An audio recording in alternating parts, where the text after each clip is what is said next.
Olá, minha amiga, olá, meu amigo, seja muito bem-vindo a esse canal. Eu me chamo Virgínia e hoje nós vamos fazer a leitura de Isaías. Nós já começamos, tem alguns dias, e eu gostaria que você pegasse a sua Bíblia, fizesse sua oração e viesse junto comigo fazer essa leitura. É um estudo, né? Mas Deus, ele que fala através da palavra dele.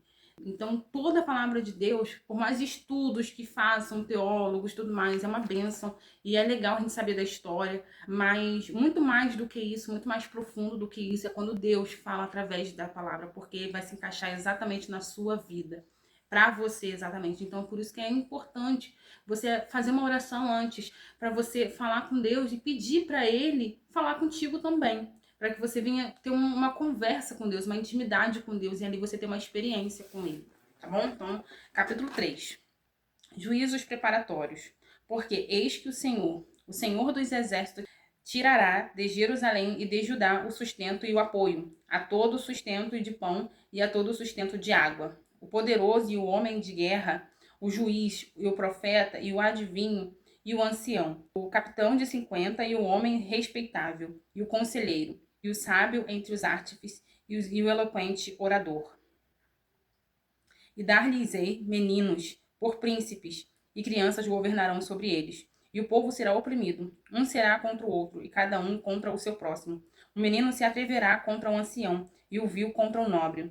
Quando alguém pegar de seu irmão na casa de seu pai, dizendo, tu tens roupa, sê nosso governador, e toma sob a tua mão esta ruína. Eu li até o versículo 6, e aqui mostra que Jerusalém ele vai estar arruinado. E Judá também. Deus vai tirar o sustento, vai tirar pessoas competentes, capazes de fazer com que o povo dele fosse se levantar. Então, vai tirar líderes, vai tirar os homens respeitáveis, vai tirar os anciãos, as crianças, e vai botar como governantes meninos. Ou seja, isso significa que ali não vai ter mais uma base, ali não vai ter uma base forte, vai ter crianças imaturas, vai ter todo o sustento, toda aquela firmeza, Deus vai tirar. Por que será que Deus faz isso? Aqui provavelmente foi uma questão de desobediência a Deus, uma questão de afastamento de Deus. O nosso sustento real, nosso verdadeiro sustento que nos fortalece dia após dia é Deus. É Ele que coloca em nós a força necessária para a gente poder lutar, para a gente poder se levantar todas as manhãs. Tem pessoas que têm problema de saúde que conseguem se levantar para ir trabalhar, para conseguir arrumar a casa, cuidar da família, cuidar dos filhos, mesmo às vezes com problema de saúde, mesmo às vezes passando por uma luta emocional. E essa pessoa consegue, por uma aparência, né? Com uma aparência, ela consegue se vestir, se arrumar, se maquiar, ficar bem ali, apresentável, mas por dentro muitas vezes está em ruínas. E isso, muitas vezes, a longo prazo, não se sustenta. Aquilo que sustenta a gente é dentro da gente, é o que está dentro de nós. São os nossos pensamentos, são os nossos sentimentos. E a longo prazo, isso acaba se perdendo quando você não está bem, quando você está longe de Deus, quando você não consegue ter uma firmeza na palavra de Deus. Você começa a ter dúvidas, você começa a ter medos, você começa a seguir por outros caminhos que levam cada vez mais para longe de Deus. E com o passar do tempo, aqui fala no versículo 5, e será um contra o outro e cada um contra o seu próximo. Com o passar do tempo, você pode ver muitos casos aí acontecem de um ficar contra o outro, o pai contra a mãe, o pai contra o filho, a filha contra a mãe, sogra contra a nora, e vai acontecendo muitos casos, até feminicídios. Por quê? Porque a pessoa está tão longe de Deus, tão longe, que a longo prazo o que ela tinha construído não se sustenta. Não se sustenta, ele acaba se desvairando, ele acaba se quebrando. Por quê? Porque o mal, quando você está longe de Deus, o mal ele vai entrar na sua vida. É a mesma coisa. O que é a escuridão? As trevas é a ausência de luz. É a ausência de luz. Então, quando a luz ela se afasta de algum lugar, de um ambiente, aquele lugar fica cheio de trevas, fica cheio de escuridão. Então, o mal ele vai entrar na sua vida se você, cada passo que você der, você estiver cada vez mais longe de Deus. E aí, aquele relacionamento que você construiu pode acabar se perdendo, se quebrando. Tudo por quê? Porque os seus caminhos foram para longe de Deus. No versículo 7, naquele dia levantará este a sua voz, dizendo, não posso ser médico, nem tampouco há em minha casa pão ou roupa alguma. Não me há vez de constituir governador sobre o povo, porque Jerusalém está arruinada e Judá caída, porque a sua língua e as suas obras são contra o Senhor, para provocarem os olhos da sua glória. Foi isso que aconteceu. O povo estava longe do Senhor, as obras estavam contra o Senhor, ou seja, estavam em pecado, mesmo sabendo, mesmo conhecendo a verdade, conhecendo a palavra, conhecendo os caminhos de Deus, eles estavam indo contra Deus. Eles estavam indo pecando, estavam falando coisas, fazendo coisas, colocaram ídolos, se casaram com pessoas de outras religiões, mentiam, roubavam, né, se prostituíam. Tudo isso leva a gente para longe de Deus. Então, muitas vezes você está longe de Deus, você adulterou mentalmente, você teve outro relacionamento, só no seu pensamento você já pecou contra Deus. A palavra de Deus diz isso, né? Quando você deseja alguém, quando você permite aquele sentimento, aquele desejo e contra referente àquela pessoa, quando você permite aquele sentimento referente a alguém que você não pode ter, você cobiçou alguém que você não pode ter, que não é sua, que não é seu, então você já pecou no seu coração. Então, tem muitas coisas que você pode estar achando que não é nada, que é bobeira, que Deus entende, mas que pode estar te afastando de Deus. Para isso, para você entender o que pode estar te afastando de Deus na sua vida, você precisa perguntar para Deus. Meu Deus, o que eu tenho feito? O que eu tenho guardado? O que eu tenho feito contra o Senhor? Que não agrada ao Senhor. Eu tenho guardado mágoa? Eu tenho mentido para alguém e eu não tenho percebido, talvez? Eu tenho pensado em coisas que não deveria, pensado em morte, pensado em relacionamentos errados, tenho permitido entrar paixões dentro de mim, eu tenho enganado as pessoas, eu tenho fingido ser uma coisa que eu realmente não sou. O que você tem colocado dentro de você que está contra Deus e você está se enganando, achando que Deus não está vendo, ou que está tudo bem, ou que Deus vai perdoar? Para pensar. O que você tem feito que tem te levado a agir dessa forma? Qual é a raiz disso também? O que faz você te levar a fazer isso? O que te faz pensar numa pessoa? Você é casado. Você é casado, casada, e você está pensando em outra pessoa. O que te faz pensar nessa outra pessoa? É só o desejo físico ou é a carência no seu relacionamento? Ou é falta de carinho, falta de companheirismo dentro do seu relacionamento? Então, é algo para você pensar e você analisar o que eu tenho feito contra o Senhor e por que eu tenho feito isso. Entende? Os aspectos do seu rosto testificam contra eles e publicam os seus pecados como Sodoma. Não os dissimulam. Ai da sua alma, porque fazem mal a si mesmos. Pois é, às vezes você guarda algo dentro de você que acha que ninguém está sabendo. Você tem inveja de alguém, mas você não fala. Você finge que você dentro de você está sentindo inveja, mas você não fala para ninguém, você não demonstra para ninguém. Só que você está se enganando, porque além de você mostrar no seu rosto, além de ser nítido no seu semblante, isso vai também te fazer mal, vai fazer mal a você, sem você perceber. Isso vai trazer tragédia, ruína para dentro de você.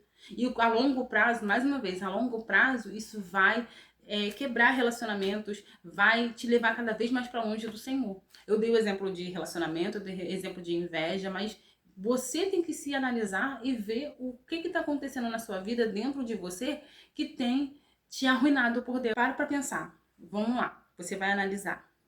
Você vai analisar o que você tem feito contra Deus dentro de você, o porquê você tem feito isso, tá? E se você tem escondido algo das pessoas. Sei lá, eu tenho escondido. Vamos supor que eu falei, dei o exemplo da inveja. Vamos supor que você fica tentando se enganar, achando que não é inveja, isso não é inveja. Mas você sabe o que é inveja? Inveja é você desejar ter o que aquela pessoa tem e ir além. Você achar que aquela pessoa não merece o que ela tem. Você achar que aquela pessoa ali não é digna, que aquilo ali que ela tem era para ser seu e não dela. Olha só, isso é inveja. Então, você vai analisar o que você tem feito de errado, que tenha te levado contra Deus, o porquê você tem feito isso e o que você tem tentado se enganar. Qual é a coisa ali que está acontecendo na sua vida, que você está guardando dentro de você, que você está fingindo que está tudo bem. que não é nada daquilo, que isso é... Começa a dar nomes, começa a dar nomes. Ah, eu tenho traído, eu tenho adulterado no meu pensamento. Não, isso é só a tentação. Não, não é só a tentação. Se você está nutrindo isso dentro de você, não é só tentação, não. Você está desejando sim. E se você for uma pessoa casada, você está adulterando mentalmente. É hora de você se examinar. É hora de você se examinar. No versículo 10. Dizei ao justo que bem lhe irá, porque comerão do fruto das suas obras. Ai do ímpio, mal lhe irá, porque se lhe fará o que as suas mãos fizeram. Você vai receber aquilo que você faz. Você vai plantar e você vai colher aquilo que você plantou. Não tem para onde correr disso, não. Versículo 12. Os opressores do meu povo são crianças e mulheres dominam sobre ele. Ah, povo meu, os que te guiam te enganam e destroem o caminho das tuas veredas. O Senhor se levanta para pleitear e põe-se de pé para julgar os povos. O Senhor entrará em juízo contra os anciãos do seu povo e contra os seus príncipes. É que fostes vós, que consumistes esta vinha, o espólio do pobre está em vossas casas. Que tendes vós, que esmagais o meu povo e moeis as faces dos pobres, diz o Senhor, Deus dos exércitos. Diz ainda mais o Senhor, porquanto as filhas de Sião se exaltam e andam com o pescoço erguido, lançando olhares imprudentes, e quando andam, caminham saltitando, fazendo um tilintar com os seus pés. Porque o Senhor fará tinhoso o alto da cabeça das filhas de Sião, e o Senhor porá a descoberto a sua nudez. Não há nada em oculto que não venha a ser revelado. Como já foi dito aqui, não tem como você esconder o que você passa, o que você sente. Por mais que as pessoas não consigam saber exatamente o que está acontecendo, você vai demonstrar de alguma forma a sua aparência, a sua imagem, o seu olhar, o seu semblante, ele vai demonstrar o que você está guardando dentro de você. E aqui fala das filhas de Sião que estavam orgulhosas, arrogantes, se exaltando, achando que eram melhores do que os outros. Mulher, você tem uma influência muito grande sobre a sua casa, sobre a sua família. Dependendo do que você está guardando dentro de você, toda a sua família vai sofrer. Você vai refletir isso na sua família. E isso vai demonstrar a bênção ela vai cair sobre a sua vida ou não, dependendo do que você tem guardado dentro de você. Não estou falando para você que a culpa é sua, da sua família estar destruída, não é isso. Porque muitas vezes o mal entrou na sua família por outra coisa, de outra forma, de outra maneira. Mas a sua influência é muito grande. Quando você ora, você está abençoando toda a sua casa e está fazendo com que a sua família seja livre de muitas coisas. Mas quando você também se orgulha, se exalta, se acha superior, toda a sua família também vai se tornar arrogante. E isso afasta o Senhor, porque Deus resiste aos soberbos. Deus resiste aos soberbos. Então, se você traz para sua vida, se você acha que você é superior de alguma forma a alguém, por algum motivo, por classe social, por beleza, não sei, por estudo, por alguma coisa, pense bem, analise bem, porque Deus resiste aos soberbos. E Ele não pode abençoar a sua vida e a sua família se você estiver guardando alguma coisa dentro de você que não provém de Deus. Você vai impedir da sua família ser abençoada por causa do sentimento, por causa de um pensamento, por causa de um orgulho, de uma arrogância. Então, como eu falei anteriormente, analisa, pensa, olha para dentro de você, se examina de todo o teu coração, seja humilde e se quebranta diante de Deus, porque aí sim Deus vai poder abençoar a sua vida e toda a sua família. As suas orações vão ser ouvidas, as orações do seu marido e do seu filho vão ser ouvidas. Maridos, se a sua esposa age dessa forma, começa a orar, porque ela tem influência sobre você, por mais que você não aceite, por mais que você não queira, fale, não, eu tenho meus pensamentos próprios, ela não manda em mim, mas querendo ou não, sutilmente ela influencia você. Então, se você é orgulhoso, com certeza tem algum dedinho dela aí, sem você ao menos perceber.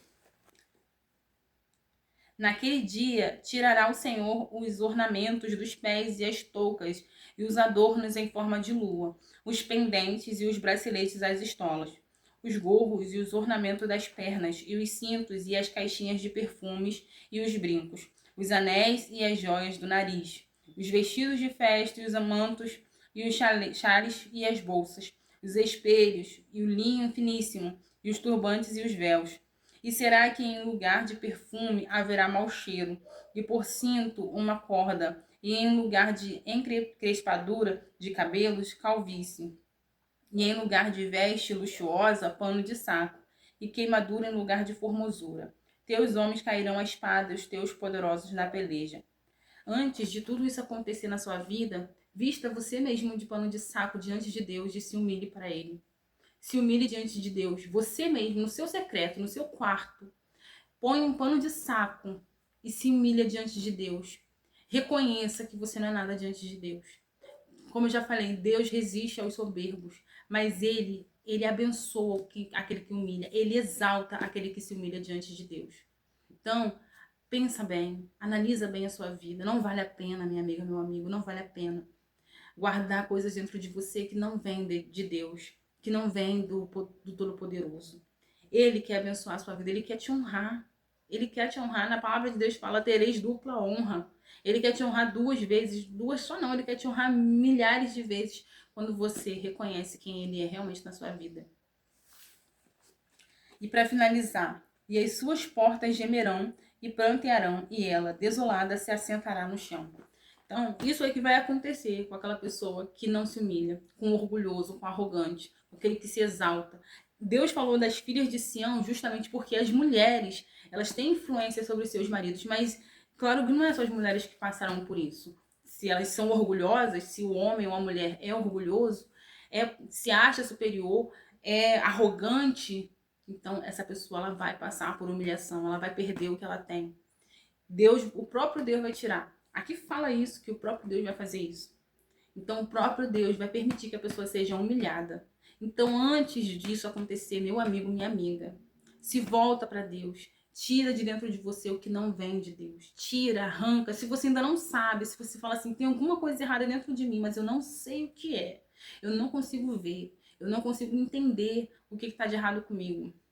Vai pro secreto, mais uma vez eu te falo, vai pro secreto com Deus. Coloca o pano de saco, fecha a porta do teu quarto, se humilha perante Deus e peça para Deus te mostrar, te revelar, porque Ele vai falar com você. Tá bom? Então, ficamos por aqui hoje.